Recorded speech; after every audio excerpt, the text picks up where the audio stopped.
구약시대와 신약시대 모두 하나님의 백성들이 모이는 약속된 장소가 있습니다. 시편 132편은 그 모임의 장소에 있기를 원하는 열정을 노래하는 순례자의 시이며 기도입니다. 그 열정은 하나님과 함께하고 싶은 다윗을 비롯하여 현대에 이르기까지 예배로 나타났습니다. 그래서 하나님의 백성들이 모이는 장소에는 항상 예배가 있었습니다. 영적인 부흥의 시대나 영적인 침체와 타락의 시대를 막론하고 예배를 위한 모임의 장소는 항상 존재해 왔습니다. 그리고 그곳에는 하나님과 함께하고자 하는 사람들의 열정이 가득했습니다. 구약 시대에는 성전이라는 이름으로, 신약 시대에는 다락방, 카타콤, 성당, 교회라는 이름으로 예배와 모임을 위한 장소로 사용되었습니다. 이러한 모임의 장소는 하나님과 하나님의 백성이 함께하는 공간으로 여겨졌습니다. 특히 자신의 운명을 하나님께 맡기고 살아가는 신앙인들에게 예배와 모임의 장소는 매우 소중한 의미를 지닙니다. 그곳에서 하나님과 함께 하고 싶은 열정을 나타낼 수 있었기 때문입니다. 그 장소에서 하나님의 임재, 즉 초월적인 하나님의 존재를 경험하고 순결한 하나님의 말씀을 접하며 신실한 영적 사역을 느끼고 마음의 진실함으로 하나님과 서로를 대하는 경험을 합니다.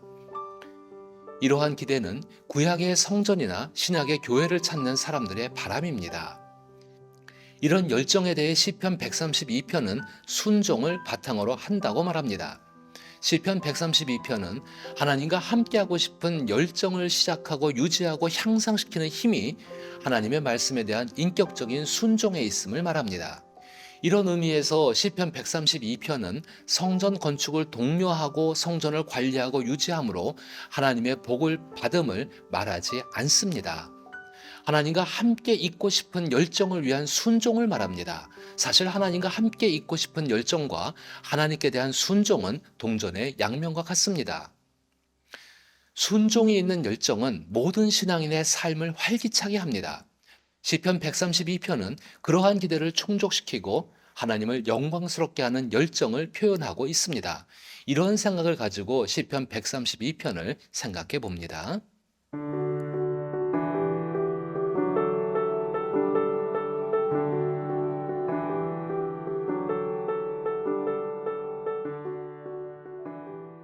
1절에서 9절은 성경으로 돌아가고자 하는 열정을 표현하고 있습니다. 왜 다윗이 성막을 찾아 헤매고 있을까요? 1절의 모든 겸손은 드러나지 않는 수고, 즉 고민을 의미합니다.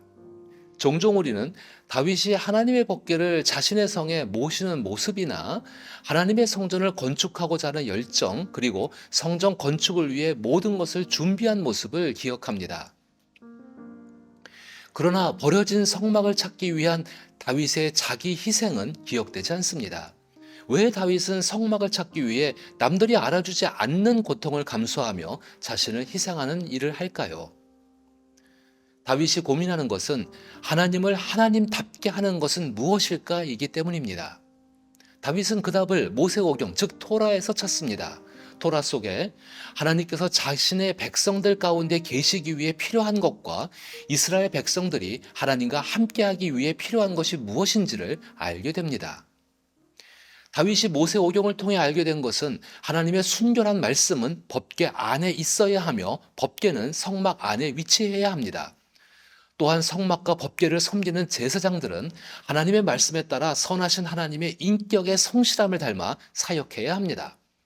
하나님께서는 자신의 백성들에게 진실함을 요구하시며 성도는 하나님을 마음속에서 진실하게 대해야 합니다.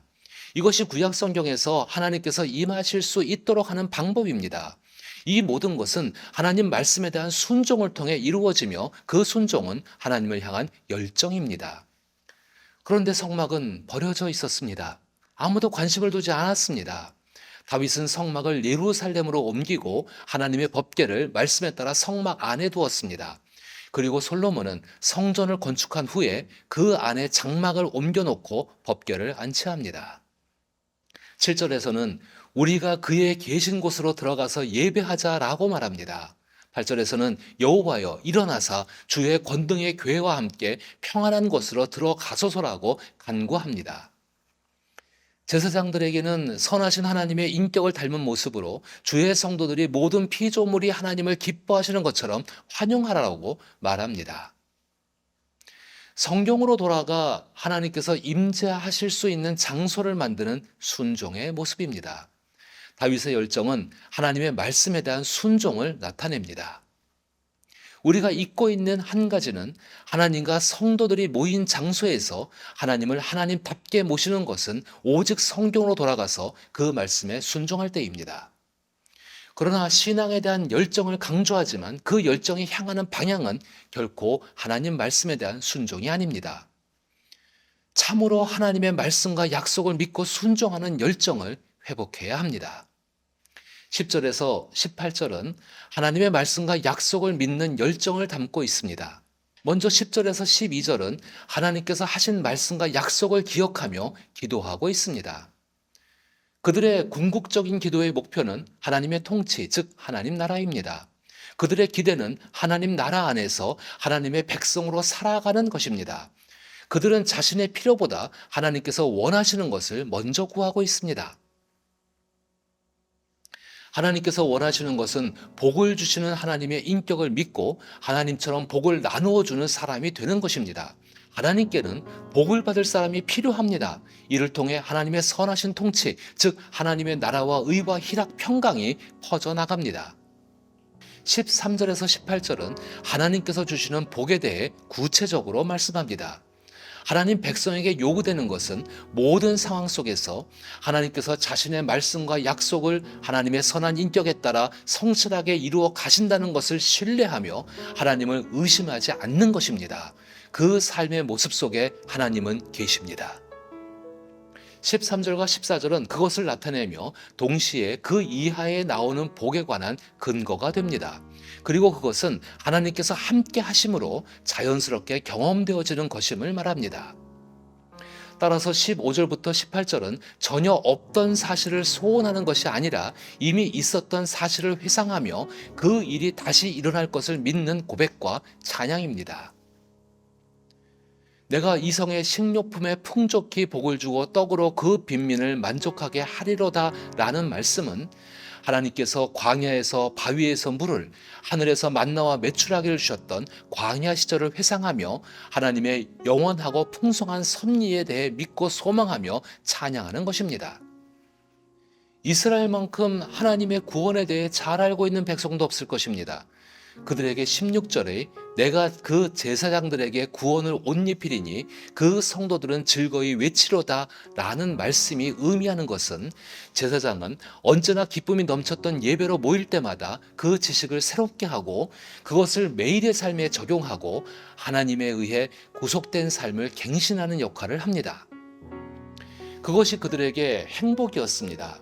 홍해를 건넌 후 미리암과 다른 여인들과 더불어 불렀던 모세의 노래로부터 여리고 성벽을 흔들다 마침내 무너뜨린 승전의 나팔 소리를 기억하면 오늘날 우리의 교회에서 여전히 불려지는 찬양은 과거에 행하신 하나님께서 현재에도 행하신다는 믿음과 소망을 담고 기쁨이 흘러 넘쳐야 합니다.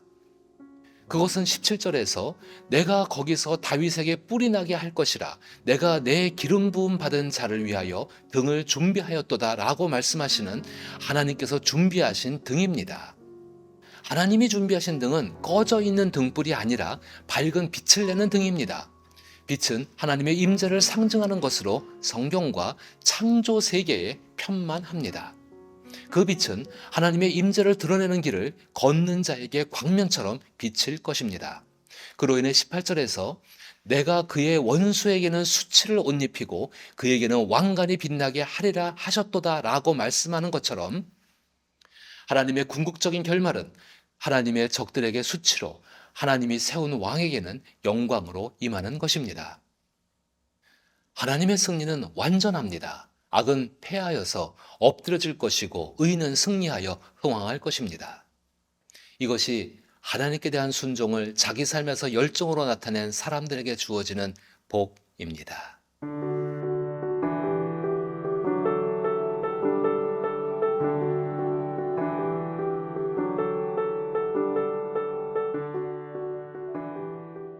약속된 다윗의 후손이신 주 예수님은 하나님의 나라, 즉 하나님의 통치로 인해 이루어질 풍성한 삶을 위해 오셨습니다. 주 예수께서 이 땅에 오셨을 때 헤롯이 건축하고 유대의 종교 지도자들이 하나님의 집이라고 부르는 성전을 바라보시며 눈물을 흘리셨습니다. 또한 요한복음 2장 19절에서는 너희가 이 성전을 헐라 내가 사흘 동안에 일으키리라 라고 말씀하셨습니다. 헤롯은 유대인들의 환심을 사기 위해 성전을 건축했습니다. 헤롯이 건축한 성전은 솔로몬이 세운 성전이나 포로에서 돌아온 스룹바벨이 건축한 성전보다 크고 화려했습니다. 유대의 종교 지도자들은 순례자들을 불러모아 하나님의 영광을 구하며 예배하고 제사를 드렸습니다. 그들은 헤롯이 건축한 성전을 하나님의 집이라 부르며 하나님께 은혜를 구했습니다. 그래서 헤롯이 건축한 예루살렘 성전은 항상 요란하고 분주해 보였습니다. 그런데 예수님의 눈에는 그들이 만들고 하나님의 집이라고 부르는 성전은 단지 여로보암이 자신의 욕심과 정치적 목적을 위해 베델과 단에 금송아지를 세운 것에 불과했습니다. 열왕기상 13장 28절에서 너희는 다시 예루살렘에 올라갈 것이 없도다. 이스라엘아, 이는 너희를 애굽 땅에서 인도하여 올린 너희들의 신이라 라고 말하며 하나님께 저주를 받는 악한 일을 계속하고 있었습니다. 성도가 모였다고 해서 하나님의 임재가 있고 순결한 말씀이 전해지며 하나님의 인격을 닮은 신실한 사역이 이루어지고 하나님과 서로를 진실한 마음으로 대하는 교회가 되는 것은 아닙니다. 우리가 스스로 정한 삶의 기준에 타당하고 기질에 들어맞는 명령들만 형식적으로 준행하는 순종으로 열정을 표현한다면 이제 시편 132편이 말하고 있는 하나님과 함께하고 싶은 순종이 있는 열정을 추구해야 합니다. 초대교회 성도들은 깊은 지하 토굴에서 소리조차 제대로 내지 못하며 모여 예배하더라도 성경으로 돌아가고자 하는 열정과 하나님의 말씀과 약속이 이루어질 것이라는 믿음이 있었습니다. 그들은 하나님과 함께하고 싶은 순종을 자신의 열정을 가지고 표현했습니다. 그것이 진정한 교회입니다. 그리고 하나님과 하나님의 백성들이 함께 있는 장소입니다.